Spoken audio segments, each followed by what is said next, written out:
Okay, hello everyone. We'll get started in a little bit, but as we're waiting for everyone to filter into the room, if you want to use the chat to just say where you're from, what size office you're from, where in California, maybe someone out of California, who knows? But let's see what our reach is. So just put in the chat your name, location, office size. That would be great. And we'll get going in about a minute. And this is one of my most favorite webinars. I love giving this webinar. It's great for even year-end analysis, and we'll talk a little bit about that, how to use this information for doing a little look back. Okay, San Diego, but an office in Chicago, New York City. Wow, we do have the look at that AIACA getting people from Rochester. Yeah. Oh wow, Washington. Did you know this was outside of California too, Rebecca? Yeah, we have Yeah. Oh, that's quite a few great. people outside that join our webinar. So Yeah, New welcome from York, all New around. York. Good old Syracuse. Yeah. Colorado. Wow. Oh, 150. Huh, that's a good size. Yeah. Oh, so much fun. Oops, 250. Some of a great variety of offices from solo practitioners to I just saw 250.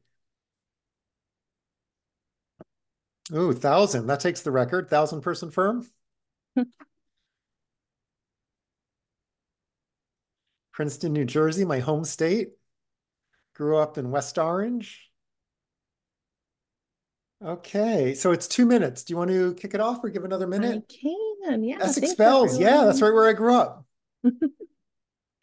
I will take it away. So thanks Okay, go everyone for ahead. joining us for this time management webinar. Just a few things to remind you of.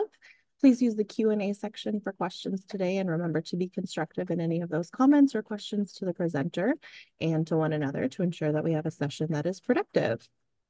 AIA California will submit one AIA learning unit for those who complete this session live. Today's webinar, which will explore proper tracking and allocation of time, is brought to you by BQE. Again, it qualifies for one AIA learning unit for those who watch live and complete in full, which AIA California will report for you once you have finished the session. Now to introduce our presenter, Douglas Teager, FAIA, graduated from Cornell University in 1982 with a Bachelor of Architecture. He opened his own firm in 1989 and grew from a solo practitioner to becoming a managing partner of his 32-person firm. In 2009, Douglas received a master's in spiritual psychology from USM, where he learned tools and skills that he is sharing with his staff and clients. His ability to effectively streamline the operations allowed for more time to be spent on design and project research while creating a culture that fosters a holistic approach to a work-life balance. In 2017, he served as president of the AIA LA chapter and previously served on the AIA National Strategic Council. In 2019, Douglas transitioned out of his firm, elevating 3 associates to partners, sold his shares, and started his next venture, Teager Consulting. Douglas's mission is to live an inspiring life, balanced life, whether it involves family, coaching, consulting, painting, or sports. Now on to today's presentation. Welcome, Douglas, and thank you. Rebecca, thank you so much. I am going to, let me get the screen share. I'm going to turn off the video so I can focus on the presentation. I'll turn it back on for Q&A. And let me switch over to the PowerPoint. Okay, and Rebecca, just jump in that we can see everything. Looks good. Okay, so thank you to Rebecca, the AIA California chapter, to BQE Core for making these webinars possible for all of you. To keep the intro even shorter, you can go to my website, douglasteager.com, to read about my background and personal journey. As Rebecca said, I've been managing partner for 20 years, developing best practices, and now I'm consulting and sharing this information, assisting firms to increase profitability and improve firm culture. I like to say we're partnering together to make a difference through defining and achieving business and personal goals. So today is a lot of information. Definitely write your questions down, put them in the chat, and we'll try to get to them as many as we can. So let me get my mouse here. There we go. And I have to work on 2 screens. Okay, now we're set up. There's so many great books and resources available for running your firm and your life. And I want to share a few of these with you at the beginning of each webinar. I put on 12 webinars throughout the year. This one is one of my favorite on time tracking, and I developed a system that I'm excited to share with you. I know when I was running my own practice, we all have our timekeeping systems, and rarely do we have the opportunity to recreate it from scratch. So when I started consulting, I used that time to really rethink how to keep track of time. I always talk about traction. It's by Gino Wickman. It talks about a system called EOS, or Entrepreneurial Operating System. This is a foundational book that can bring value to each of your firms. It has so many great ideas and concepts. I can't summarize them all here, but the book starts with understanding that every business requires marketing, operations, and finance. The ability to get the work, do the work, and be paid for the work. Typically, these 3 departments work under an integrator that manages the firm, and above the integrator is a visionary setting the direction of the firm. As a small firm owner, you have to wear all 5 hats to truly create a successful firm. As you grow, you can delegate what you're not great at and then hire the right team. Creating processes for all aspects of the business is challenging and time-consuming, but it will save hundreds of hours down the road for you to be doing what you want, and for any new employee to have a resource to go to for how any task is performed your way. So the course outline for these 12 webinars serves as a roadmap to help you develop some of these processes.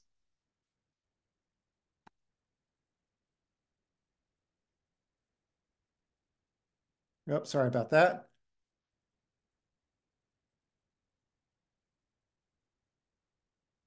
Okay, the next book, Atomic Habits by James Clear, is a great resource for understanding the psychology behind establishing healthy habits or eliminating some unhealthy habits.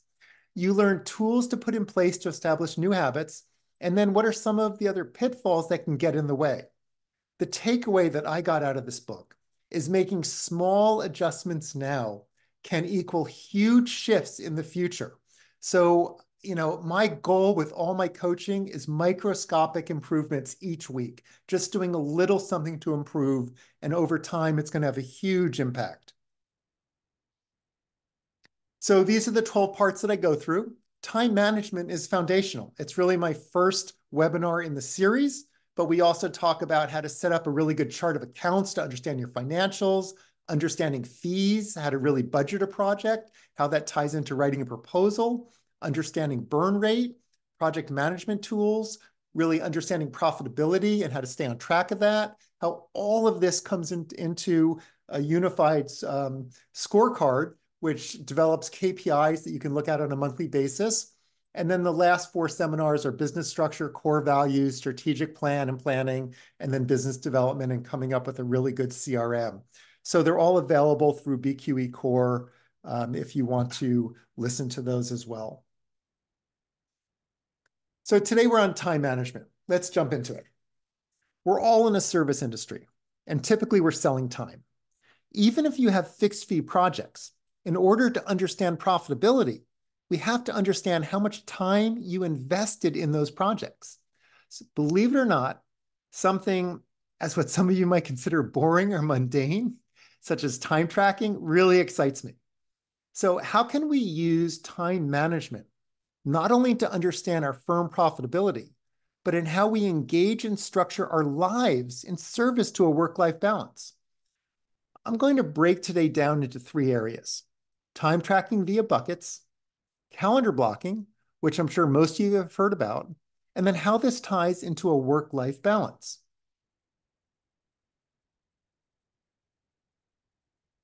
So I want to offer a system of time tracking via buckets.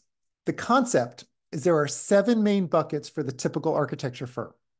I'm giving each of these a 2-digit code that will tie into how we set up activities in the activity list in your software package. This works very well, whether it's Core, a Jira, even Monograph. What it doesn't work in Harvest. So those of you using Harvest, that's a unique package. I won't get into it, but we have to make some adjustments if that's what you're using. So the buckets are OX, which is a master category that is related to non-billable office tasks. And then we eventually break this down into OA, anything related to office administration, OB, anything related to business development, OM, anything related to marketing, and OP, anything related to your PTO. I like to separate marketing and business development, but that will be up to you for the level of detail you want to achieve for your company. Business development is the pursuit of business. It includes networking, responding to RFPs, RFQs, and writing proposals. Marketing is all the other work associated to promote your firm, but not going after a specific project. This could include, speaking on panels, preparing and submitting awards, project photography, time spent posting on Instagram, Facebook, etc. So I like to say that marketing is in support of business development. Business development is strictly going after a project. So all of these will then be further broken down into the specific activities or tasks that we'll get into. The goal is at the end of the year, you can see how much time you spent in these big buckets: office administration, business development, marketing, and then overall PTO. So now we get into the project-related time tracking. And I broke these categories down into 7 main buckets. The concept of the 7 buckets is to capture one time what activity might be used across the many different phases that we go through. So the main buckets include MT, meetings, PM, project management, DS, design, PR, production, PA, permits and approvals, BN, bidding and negotiation, and then CA, construction administration. So this covers what an architect does to provide deliverables for a project.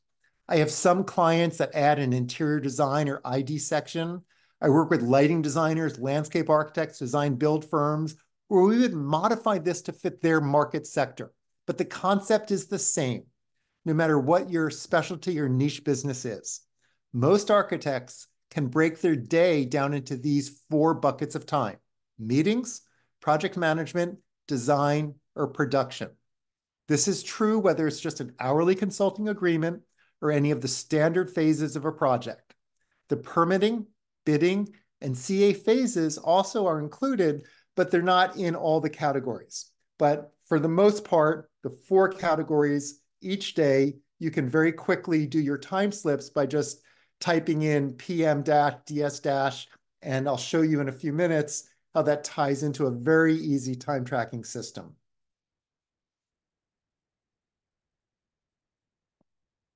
Okay, so for example, design is usually included in the schematic design phase, but we all know it's continued through CDs and sometimes even into CA. Meetings and project management are used in all phases. At the end of the project, you'll be able to see what is allocated by bucket across these main categories as well as by phase. When we get to the proposal webinar, you'll see how this time tracking ties into your proposal writing as well. I also want to add, and I'll be saying this often, there is no one way to do anything for all firms. I'm sharing what has been effective for the majority of the firms that I work with. And if we wind up working together, we'll develop a process and system that works best for you and your office. The main takeaway is to think through and create a system that's right for you. Once again, most of your offices, especially larger offices, have all this already set up.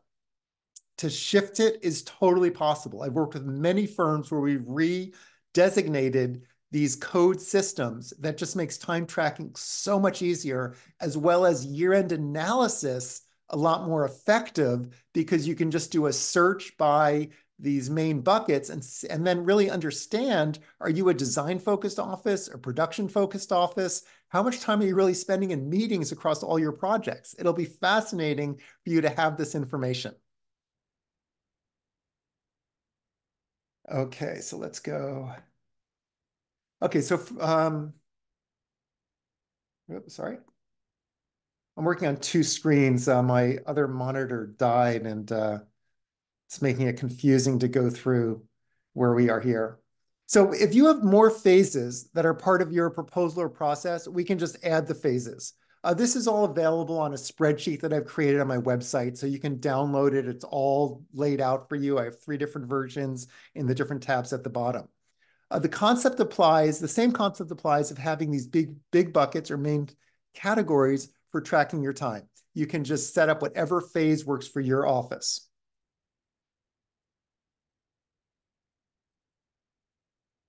Next, we build out the activity list per the bucket. The activity list is not the same as a task list, but some of the items could appear on both. The activity list is a higher level organization. I'll zoom in shortly, but to summarize, the buckets or categories are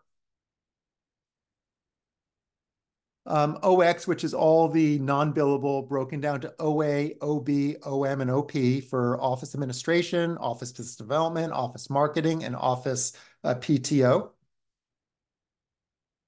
Then MT for meetings, PM for project management, DS for design, PR for production, PA for permitting and approvals, BN for bidding and negotiation, and then CA for construction administration. And I created a category for reimbursable expense. Just in your software, setting these up with these 2-digit codes with a dash can allow you to search when you're doing your time entry. And it's just going to make things a lot easier. I'll get into that in a minute. Okay, so let me come here. So this diagram shows each phase across the top and the main buckets, which are color-coded down each column. I use this spreadsheet for my clients to think through how the phases are set up and organized. The phases are specific to your company, but I usually add a phase for consulting for all those small hourly consulting contracts that you might not need to have all the phases. And then I have a AS, additional service phase, to track all those additional services as a separate line item for billing. And then other phases could be a pre-design, entitlement, FF&E, interiors, lighting, landscape, whatever works for your practice. What this clearly shows is that meetings, project management, design, and production carry through just about all these phases. So if you go to my website, you'll be able to download the spreadsheet, use it as a way to think through what are all the sub-activities you want to add to each main bucket. The spreadsheet has a number of tabs on the bottom for firms that want a more detailed or less detailed number of activity items. And we'll talk about calendar blocking a little later, but this color-coded system can tie into your calendar blocking system.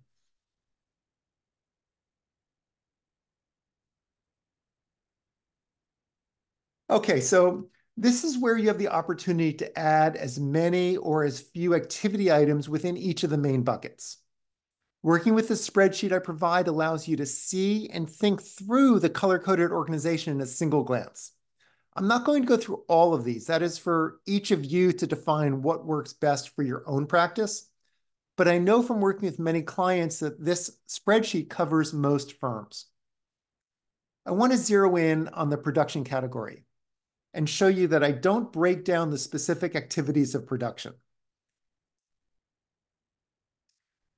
After 30 years of running my own firm, I never went back and looked at how much time I spent detailing versus floor plans versus dimension plans versus reflected ceiling plans, site plans, elevations, etc.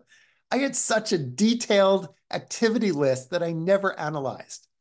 So what I do create is a production deliverable activity for each phase, SD, DD, or CD. If I am doing a production-related activity in the schematic design phase, such as creating a template set or setting up a title sheet or referencing plans to sheets, I select in my time entry PR-deliverables SD drafting or PR-deliverables DD drafting. So if I'm in the DD phase. In the CD phase, I just have one activity for drafting or putting the working set to drawings or deliverable set together. The other categories are items like PC revisions, which are part of the CD phase and not the permitting phase. The permitting phase includes only what an expediter would do. Applications, clearances, meeting with governmental agencies, and coordination required to secure the permit. I can't tell you how many firms put responding to plan check comments as part of the permit phase. That's not. As architects, we are responsible for providing a set of drawings that can get permitted. So the permit phase is just doing what an expediter would do. And once again, this ties back to my proposal writing that you can put in a very simple fee, minimum fee to coordinate with the permit expediter. But if the client wants you to do that effort, maybe charge hourly, because cities are getting so complicated now that you're going to waste a lot of, not waste, the chance of having a fixed fee giving you enough time to do what's required is challenging. So other CD phase activities include QA/QC, red lines, revisions, specs, and VE related efforts. If there's not an AS for this activity in your proposal, which there should be, VE is another open-ended category where I see a lot of firms losing money. So the least number of sub-activities that still gives you the information you want to see at the end of the project is all you need to include. The fewer, the better. So it's important here to share why I separated design and production. Production is everything required to produce the deliverables outlined in your proposal. Design is all the effort required to get ready to start putting the construction document set together. To repeat myself just a little, even during the schematic design phase, we typically template out the entire construction document set, or we start to work on the construction document sheets that will be used for the final set of drawings. This is not really design. And therefore, I created a production category within the schematic design phase. What I found more important in post-project analysis is to understand how much time was spent on design versus production. I realized most offices, we did not stop designing during the DD and CD phases. So having this included all the way through allows you to see the total time. Once again, using this system, I can clearly see how much time was spent overall in design efforts versus how much time was spent overall to produce the working drawing set. This helps me understand how much I need to charge for a project, which will cover an understanding fee webinar. So I now have a track record of what percentage of time is spent on meetings, project management, design, or production. And then I can analyze this by phase or by project.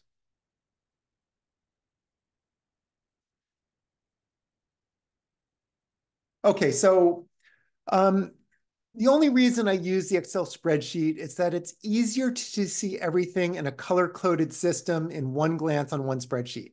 And then it's very easy to add these activities into your firm management software. And I'm just going to use Core as an example here. So it's up to you if you want to use the code or subcode. Some of your softwares have that ability. I prefer just a code and a description. And once again, the description should never be changed. It should be a generic description. And in most software packages, you can add a memo to give any additional information, and then you can decide to have that show up on the invoice or not when you have some hourly projects. Once again, on invoices, we'll talk about that in a little bit. I like to show the minimum information possible. So the difference of using code or code and subcode is what you see on the invoice. In this example, the code is entered as design DS, and the subcode is 2D drafting.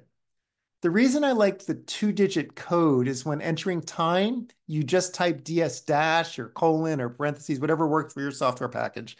And it shows all the activities that have a DS in them and therefore are under the design category. In this example, the subcode is 2D drafting. It helps to have this dash or parentheses, for example, when using the word production, when you start typing PR, when entering in the activity item in your time card, any word that has PR in it shows up: pricing, project management, etc. If you add a dash after it, it just stops that, and then just the list will show up. The description can provide additional specific information of what you worked on, but I'd like to keep this set so it makes your time entry a lot easier in most categories. Then on the invoice, the activity code and subcode is listed as well as the description.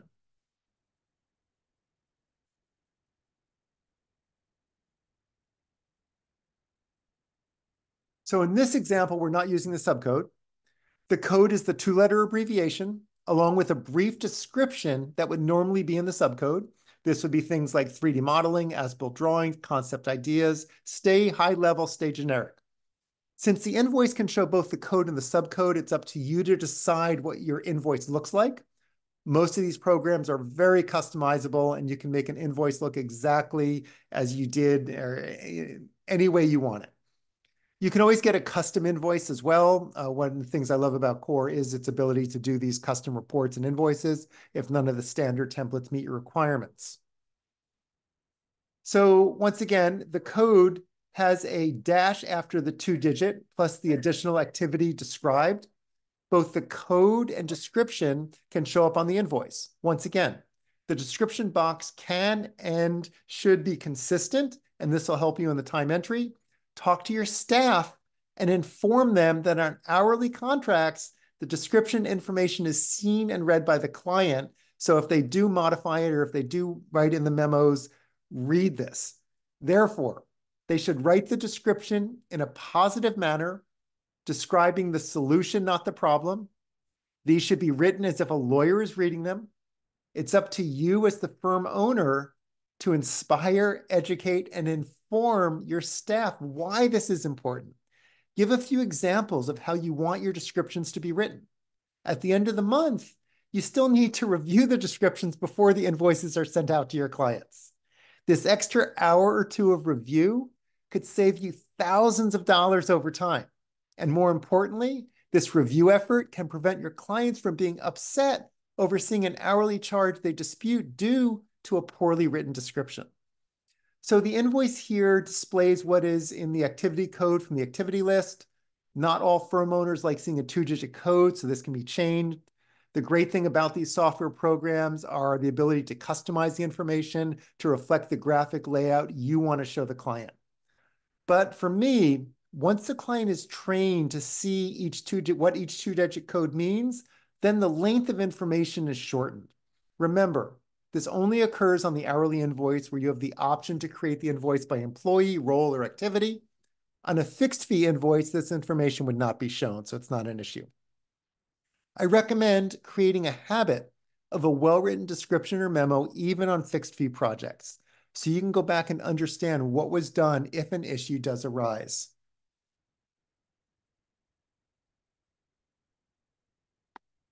So the same system should carry through on your expense list. You can start with a 2-digit EX dash or write out the word expense. Remember, when you're typing EX, any other word that starts with EX will show up in the drop-down menu. So I recommend putting the dash after those 2-digit codes that'll eliminate this problem. Now the time entry becomes a snap. So using the keyboard to input all the information and not having to use the mouse on a pull-down menu. To get here, for example, I type the first 3 letters of the project, 161. I hit the tab, selected the project phase, tab again. Type DS using the down arrow to scroll down or the up arrow, selected 2D drafting. Tab and entered the description. Whoops, sorry. Then enter the description, enter the time. No need for using the mouse or for moving between window boxes. So next I want to discuss calendar blocking, sometimes called time blocking. This is a productivity technique for time management where the function of a calendar integrates with your to-do list. This ties back into thinking in terms of big buckets of time and lets you easily see how much time you're spending in each of these buckets.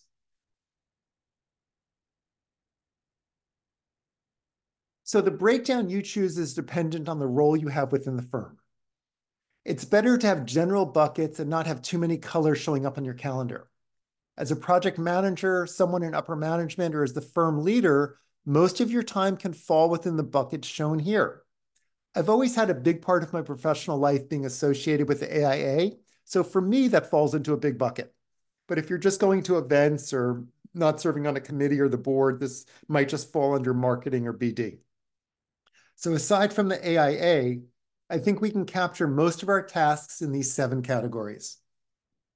emails, design, production, client meetings, marketing, business development, networking, office administration, and personal. And I like to add a personal category to help us achieve a work-life balance. If meditation or working out or some other activity is what allows you to recharge your batteries, then put it down in your calendar.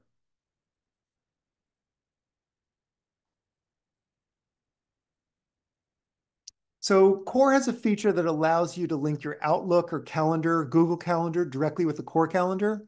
Most of these firm software allows integration with other programs. For those of you using Core, you can just click on the productivity tools, then integrations, and you'll see a dialog box for the options of what you want to integrate with. I get asked the question all the time. How much time is needed to work on the business? So there's never one answer to this question. It really depends on the systems you have in place, how efficient you are in each of these different categories. You might not be as efficient in one as you are in another. Remember, there's never one size fits all for how to run your practice. These are best practices that that build a foundation that works for you. In this example, based on the calendar in the previous calendar blocking slide, the hours are 25 for billable work, 15 hours for non-billable work. I always like to leave a little white space that allows you to adjust on the fly. So this creates a 50-hour work week, including 10 hours of white space that can be used or not used pending your efficiency. Now we get into the fun. Okay, let's take a look at what this time breakdown means for the potential billing revenue of your firm. And I have a spreadsheet on my website for potential billable, and it's a really fun analysis tool. So the bottom bar is based on a two-person firm, but you can adjust the same number if you're a solo practitioner. In this example, I'm assuming the principal is earning a salary of $120,000, which creates a pay rate of $57.69. Let me come in here, sorry. So this is calculated by taking the salary divided by 2,080, which is the number of hours in a work year based on a 40-hour work week. 52 weeks in a year times 40 hours a week is 2,080. The pay rate is the salary divided by 2,080, which are the hours in a work year based on a 40-hour work week. So this comes down, sorry, jumping between two screens. So the 2,000-hour work week is actually only 1,864 hours in a work year. So this accounts for the deductions of 12 holidays or whatever your firm provides as a benefit, 6 sick days, 10 vacation days. So therefore, from a starting point of 260 or 261 possible work days in a year, there are only 232 or 233 work days, which amounts to 1,854 hours, or leap year, 1864, possible billable hours in a work year based on working 8 hours a day times the 233 actual work days, and once again, pending leap year. So what this means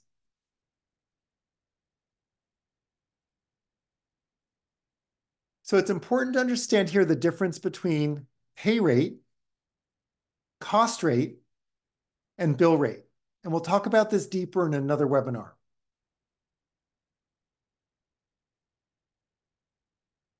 And then we need a factor for utilization. So this is the ratio of billable to non-billable time, such as marketing, business development, office admin time, such as entering your time slips, any of those. The cost rate multiplier, let me get here, is critical to understanding to determine your cost rate. What you pay all your employees as salary plus all your overhead includes the cost rate. Your profit is anything over this, or the delta between your bill rate and your cost rate. This is calculated by your indirect labor cost, what is not billed to the client, plus your indirect expenses divided by your direct labor cost. So once again, I have this on my website for a formula to figure this out on the potential billable. You can download that. The cost rate is also considered your break-even rate. A solo practitioner with a very low overhead will have a lower cost rate than a larger firm with a larger overhead. Therefore, the cost rate number can range from a low below 1.9 for a small firm with low overhead to 2.2 for a slightly larger, still small firm with a part-time admin person, to 2.5 or higher for a large firm with a high overhead, and these can even get over 3. The reason the cost rate factor increases is due to the increase in non-billable staff and other increases in office expenses. A small firm running out of the garage has lower costs than a large firm renting an office, as well as everything else that adds to your overhead as you grow. Therefore, I use different cost rates pending the firm size just in this analysis. So in this example, the principal has a bill rate of $200 an hour, and the principal is billing 60% of their time, with a potential billing of $223,680 in the year. The cost of this $120,000 salary is actually $204,000, described in the break-even cost, which covers the actual salary plus all the overhead expenses. The possible profit based on these assumptions, and once again, this spreadsheet is just to think through assumptions, is approximately $19,350.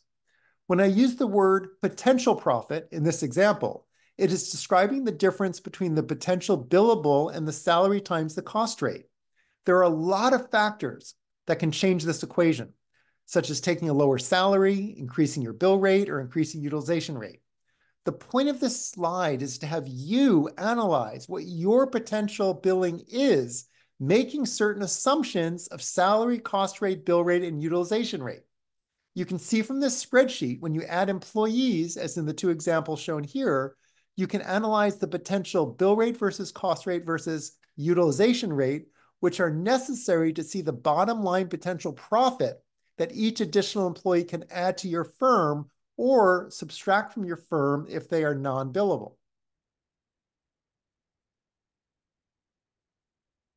So understand that 1 hour a day for admin or non-billable drops the utilization to 87.5%. 1 divided by 8 is 0.125 or 12.5%, so I rounded up to 90%.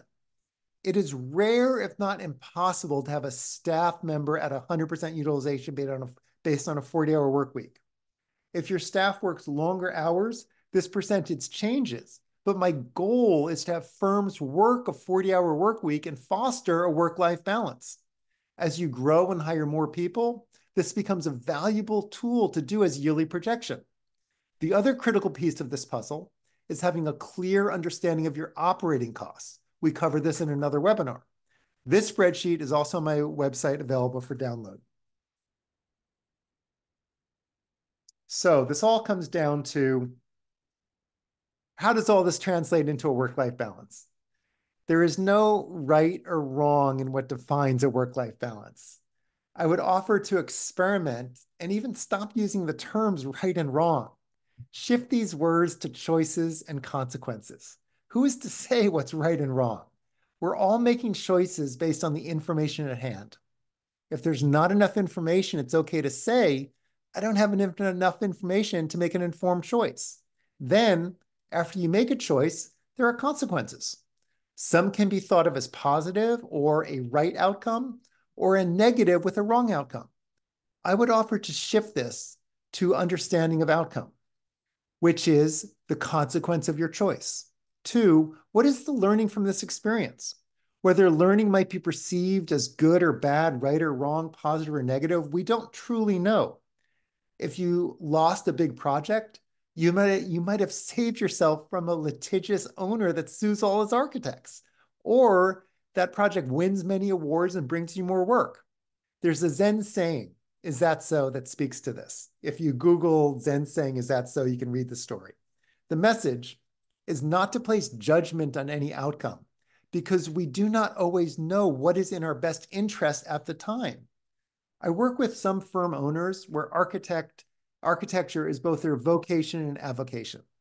Their free time is spent working on the business, participating in architecture tours, traveling to famous buildings, and enjoying networking both within the architectural community and in the business environment.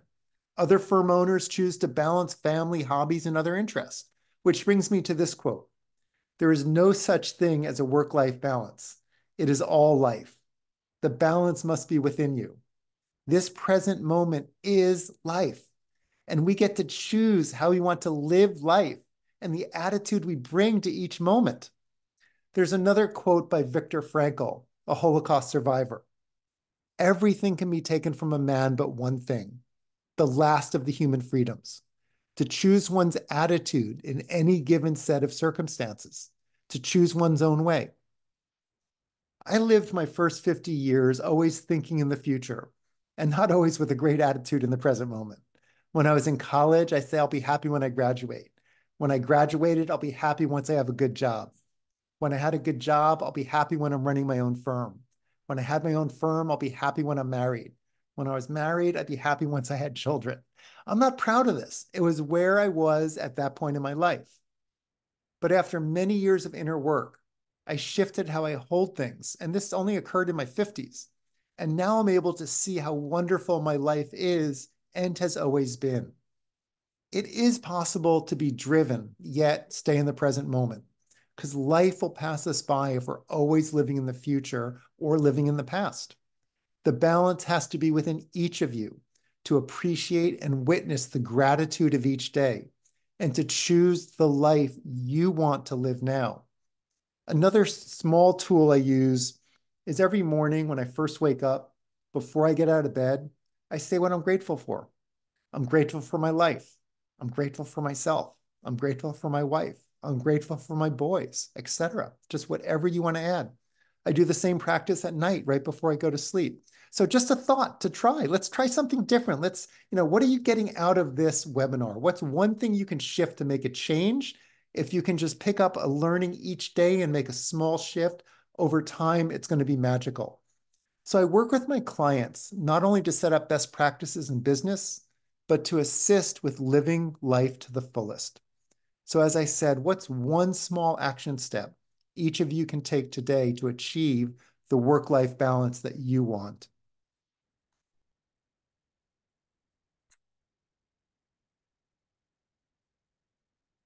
So we'll talk about company vision in a future webinar. Here, I'm discussing vision to answer the question, what is your ideal work-life balance? This is different for everyone, but I believe when you write things down and have a clear intention of what you want, there's a much better chance of achieving it. Calendar blocking is one tool that could assist with achieving the work-life balance you want today. Schedule in the balance part of your life, whether it's working out, being home for dinner with your family, meditating, walks, visiting a museum, whatever it is for you. As I share with my clients, if you want your life to change, then something has to change. What do you want to change? Try it. See if it brings joy and moves you in the right direction. If it doesn't, try something else. I like to say life is one big experiment. Define what you want to do. Try it, run it as an experiment, analyze the results, repeat, or try something new.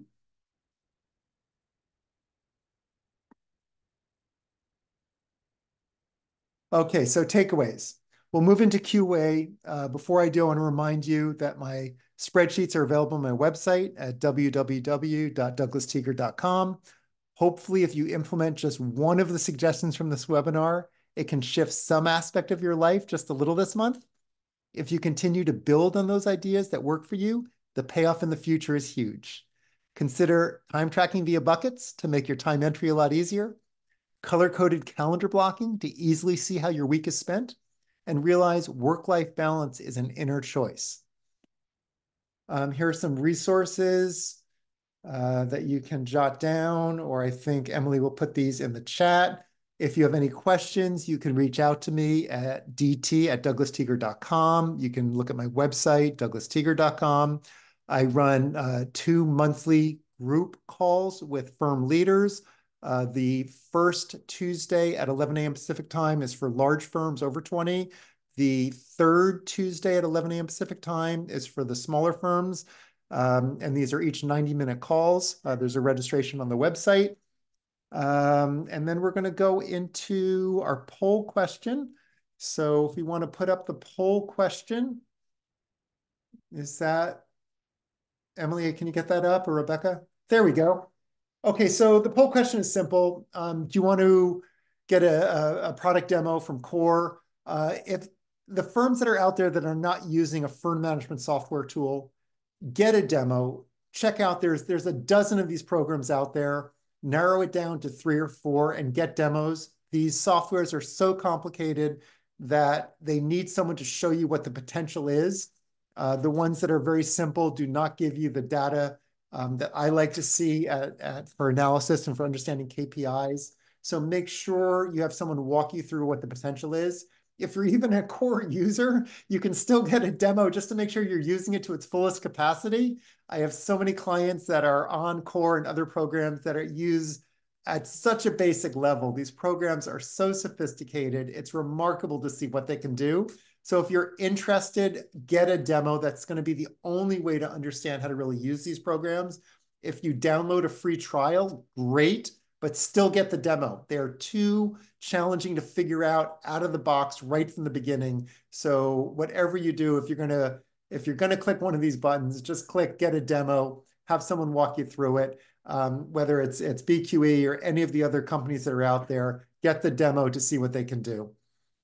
From that, I guess we can leave this up to make sure you have time to answer these. We have some Q&A questions. I'm going to stop share. If I stop share, will I lose the poll, Rebecca? Nope, you should be good. Okay, so I'm going to stop share. There we go. And now I can put on the video. Hey, welcome back.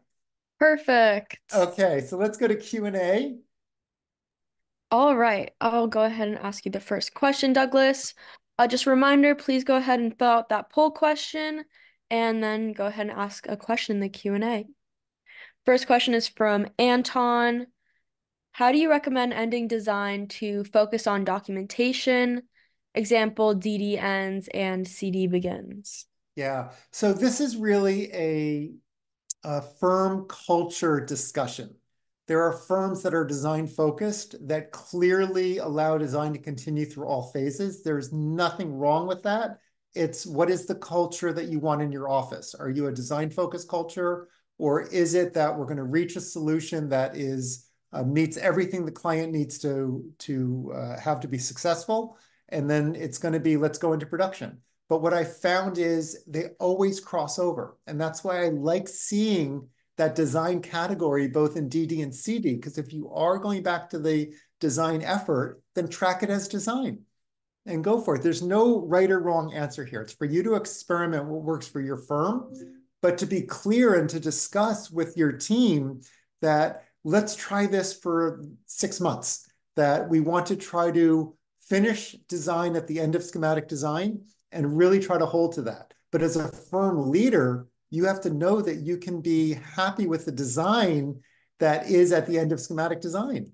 But I find most firm leaders that are design focused really think through into DD and even CD.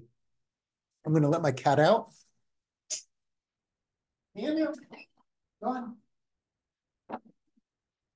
Okay. We're all human. Perfect. Thank you so much, Douglas. Yeah. Next question is, where is design meeting hours captured, in design or meeting? Meetings, because I break down meetings into meetings with the client, meetings with the internal project team, meetings with consultants, and then staff meetings. So I have those 4 categories, but if it's meeting with the client, it's in meetings, because I want to understand how much time you're spending in meetings overall with your project team, with the client, with the consultant. So a meeting is a meeting, and I track it under MT dash. and I have four categories. If you just want to create one category called meetings, fine, but I like to see the detail. I like to see which clients are really meeting intensive, and it's easier to track that if you have a little level of breakdown. So once again, the time tracking is, are you going to go back and analyze this? And that's the only reason to have a breakdown of detail. If you're never going to look at it, just call it meetings. But personally, I like to see a little breakdown in detail. Thank you so much. Next question we have. What are some recommended time tracking software or services? Also, any thoughts, tips about logging time after the task end of the day, versus having time or tracker that runs as you go? Right. I'm not going to recommend a specific company because there are so many great companies out there. Some have limitations, others are deeper and allow more analysis. I'm going to allow you to do your own research and find what works for your company. But I do like tracking time at the end of the day. Once again, my calendar cross-references to what I'm doing. So I can use my calendar to remind me where my time went, and it makes time entry very easy. I have not personally been good at using timers because I move, especially when I'm working at a more senior level, you're usually pulled left and right. So I just kept a little journal next to me where I wrote time, and my calendar had my big blocks of time. So I knew if I had an internal project meeting, a client meeting, a permit meeting, or design focus time or open office hours, whatever it is, I'm able to see my day and jog my memory of what I did that day. So I just enter time at the end of every day. I'm a proponent of that. I would train your staff to not wait to enter time weekly. We had a number of staff members that were so hard to train to enter time daily. It was like herding cats. But I think it is possible to get people in the habit of entering time daily if you explain why it's important. In a lot of these firm management software programs, they're giving you live data. So once time is entered, the project manager can understand how much fee has been used. If an employee or a team doesn't enter time for a week or two, it makes it very hard for the project manager to have an accurate finger on the pulse of how much fee was used. So really enter time, get your office in the habit of entering their time daily. Perfect. Thank you, Douglas. Next question. Is the profit always greater in small companies than in large ones? The profit is dependent on how you're writing your proposal, how efficient you are. You know, the one main thing about profit that I want to talk about, and one of my other webinars really goes into this in a greater depth. It's understanding the difference between utilization and realization. Utilization is how many hours are spent on a project versus how many are overhead, PTO, company holiday, vacation, office meetings, writing proposals, marketing, anything that's overhead. So what is billable time versus overhead, non-billable time? Within the billable time, how much of those billable hours are you paid for? If you're on a fixed fee project and you're under the budget, then your billable hours could be over 100%. If you're on a fixed fee project and you spend more than your contract allows, then your realization starts to drop below 100%. And firms that have a highly utilized staff can still be not profitable because their realization is low. So realization is a really important number to understand. There is some software that gives very good data for tracking that, but my spreadsheet gives a very easy analysis. The potential billable spreadsheet really shows how to understand your realization as well. On a fixed fee project, if at the end of the month, one of your employees spent 10 hours doing a bathroom vanity, and you say, I can't bill 10 hours for that, I'm gonna just discount it to 8 hours. Then your realization is 80%. 8 out of 10 is 80%. So I like to see my realization over 90% or over 95, very hard to achieve for some firms, but that's where you're losing. That's where I find most firms are losing their profit is in the realization. Because they say, listen, my utilization is great. I'm saying, great, your utilization is great, but your realization is not good. So that's the target number to focus on, the KPI to focus on. Perfect. Thank you so much. Just a quick reminder, if you haven't filled out the poll, please do so now. Next question is from Paul. All of these buckets are exclusive of each other except meetings. Why is that categorized separately? Is a construction job meeting not CA? Is a meeting with consultants, which can be a work session, not just another form of production? Sure. So you have to discover what works for your firm. I'm giving you a suggestion of how to rethink your organization and how to track time in a higher level organization. For CA, I do track meetings in CA under CA meetings. That's a little separate than the other meetings, but all those buckets go across almost every phase. So they are consistent through every phase that you have. You're going to have the meetings, project management, design, production, and then in permits, you'll have the permitting phase, and CA, you'll have CA. So it's just a way to organize it. It's up for you to say what's going to work for your firm and to share that information with your staff so everyone's on the same page and everyone is tracking it consistently. Consistency is more important than doing it slightly this way or slightly that way. It's just stay consistent to what works for you. And once again, if we have the ability to work one-on-one, or if you're part of one of my groups, we can talk through this. In a general question, it's hard to give very specific information. Perfect. Thank you. We'll do one last question here. This one's from James. My experience running a firm for 20 years tells me that this level of time tracking is unrealistic for 95% of staff. They just can't do it, or it becomes too cumbersome that it overshadows the utility. Is it expected that some manager within the org is administrating all this? No, it's top down. It's you just explaining, here's how we're doing it. It's setting up systems and processes. But James, what I would say is just use the main categories. Don't get into the subs. Just do meetings, design, production, project management, CA, permits, bidding. Just use those 5 categories. You don't have to get into the minutia, but then at the end of the project, you'll at least see how much time you're spending in design versus production versus meetings versus project management. So I would give a little pushback to say most firms I work with, not most, all firms I work with have implemented some level of this that works for all their staff. Perfect. Thank you so much, Douglas. Okay.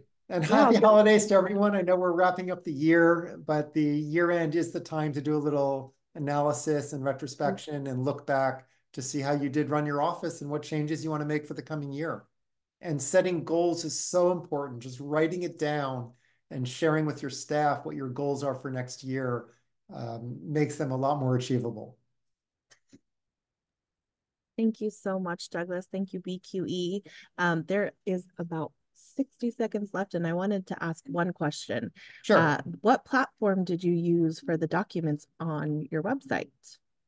What PowerPoint? What did I use for the documents? I think it was just related to probably all of the documents in your presentation. Oh, they started with an Excel spreadsheet, and then they were put into Airtable to have them be a little more graphic. Okay. I thought that one would be an easy one. So yeah. Thank you so much. And everyone, enjoy your holidays. We'll see you next year. Okay. Bye, guys.